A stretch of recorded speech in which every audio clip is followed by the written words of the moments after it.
Hey everybody, welcome to my channel. If this is your first time joining us, welcome. My name's Cindy and we do a little bit of baking, budgeting, and beyond. Today is really more of a chit chat video. I was kind of thinking over the past week, I guess with the economy the way it is, I was thinking about what are people doing to plan for the future. I know a lot of people, kids especially, when I say kids, I mean, of the working age in their early 20s, late teens, they're not taught to plan for the future.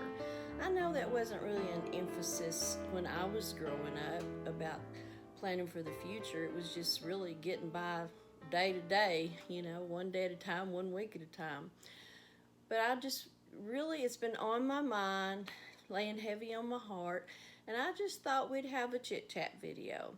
I had actually started a cooking video this week, but there was so much activity going in and out of this house that I finally said, never mind, I'm just getting it in the oven because it was Grand Central Station around here. And some days it's like that on the weekend. Anyway, what I was really wanting to talk about was we have a 17-year-old, and a lot of kids his age are working. Unless this economy and COVID and everything has done something to affect that, but a lot of them are still working. I know he has not missed a day of work, just like we haven't missed a day of work. He works at Arby's, so he's been there.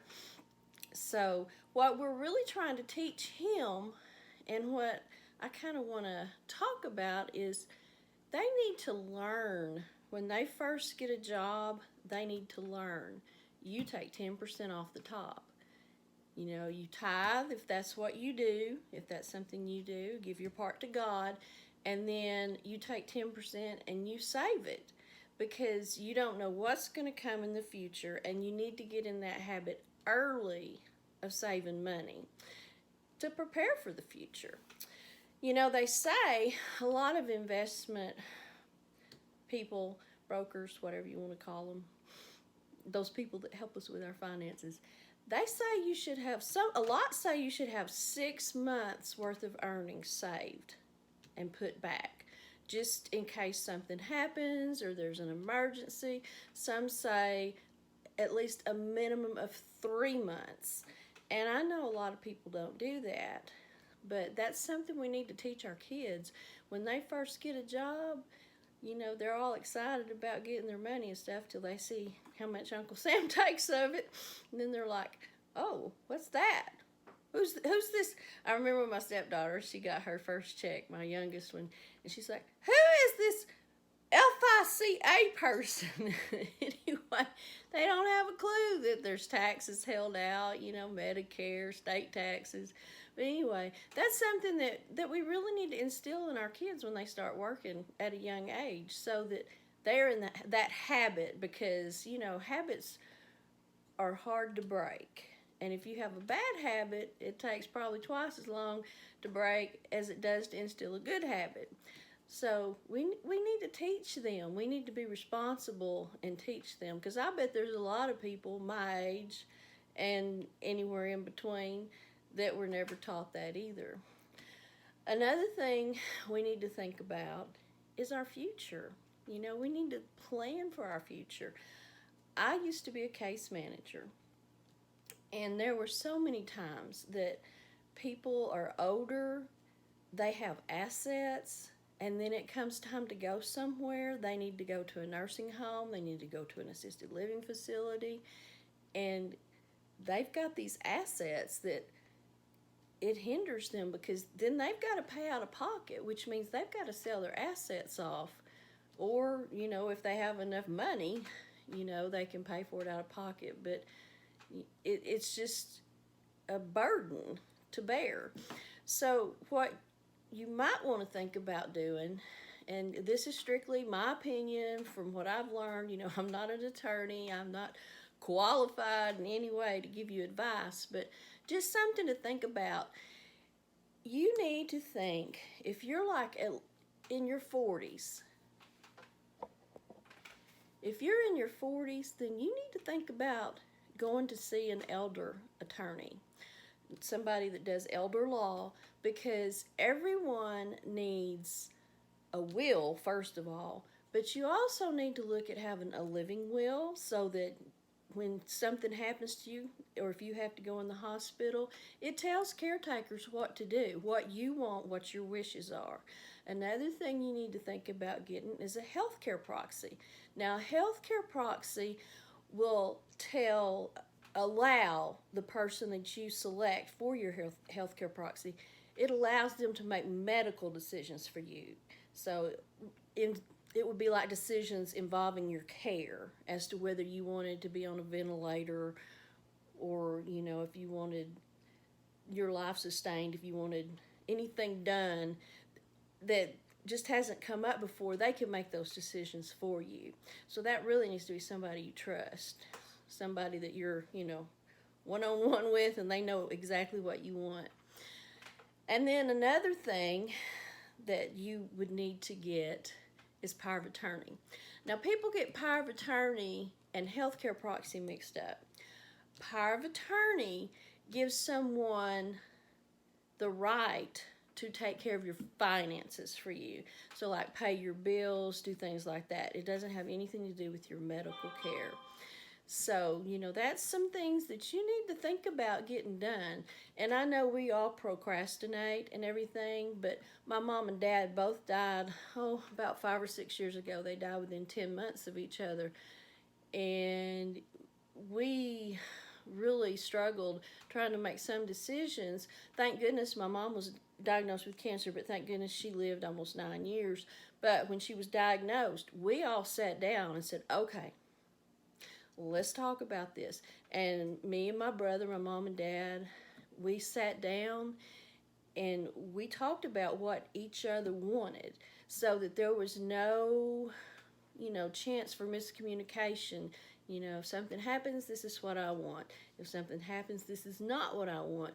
Because, some people prefer quality of life over quantity of life.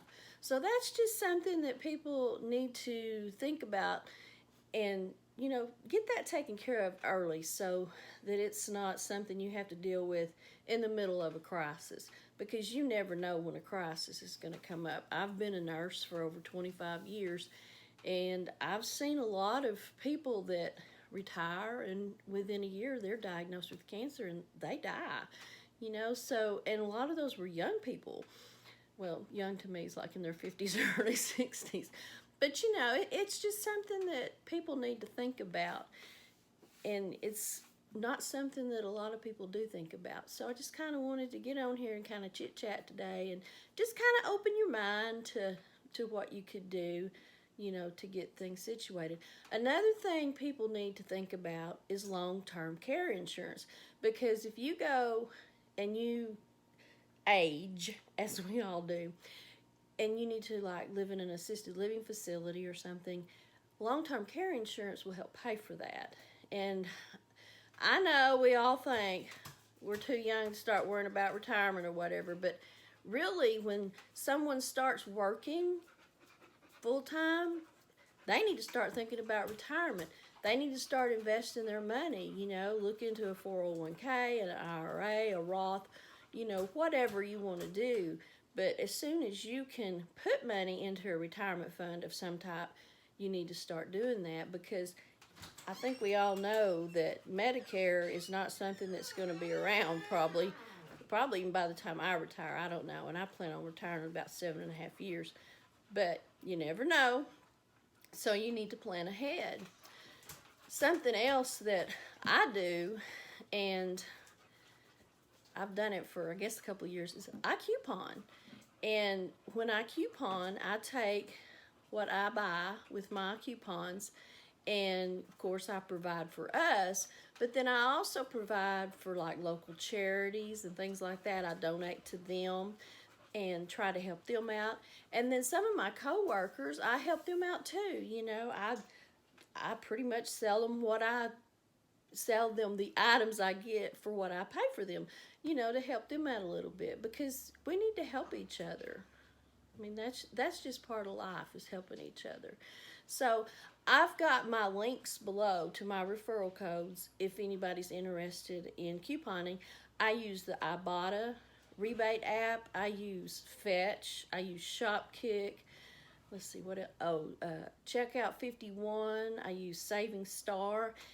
And I'm telling you, it's a good way to save money. And a lot of times you can get stuff for pretty much free. And sometimes you can even make just a little bit of money, not much, but it offsets, what you are having to pay for.